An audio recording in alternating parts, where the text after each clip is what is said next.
অভিমানে কেন এমন লাগে বলতে পারো? আমি যে অভিমানে আরো বড্ড ব্যাকুল হই।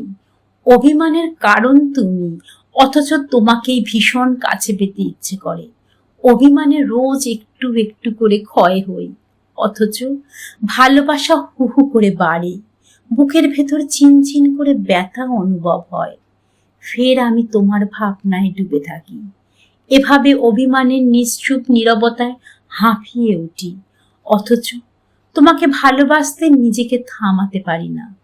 কত করে বোঝাই নিজেকে, অথচ বেহায়া মন বুঝতেই চায় না কিছু। অভিমানে বন্য ঘোড়ার মতো দিক বিদিক ছুটোছুটি করি। আমি যে আরো বেশি উন্মাদ হয়ে যাই।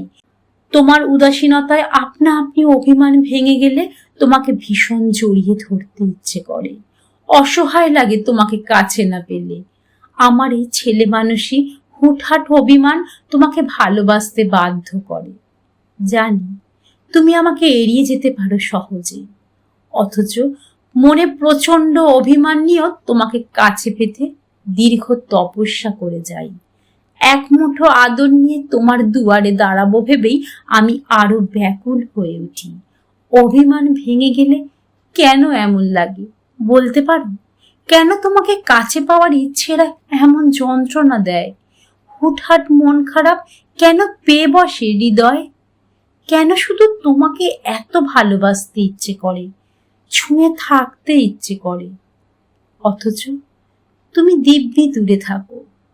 অভিমান জমে গেলে তুমি দূরত্ব বাড়িয়ে চোখের আড়াল হয়ে যাও। তারপর তোমাকে দেখা যায় না, ছোঁয়া যায় না, বলা যায় না আমি যে মুখিয়ে আছি। একটু জড়িয়ে ধরবে প্লিজ?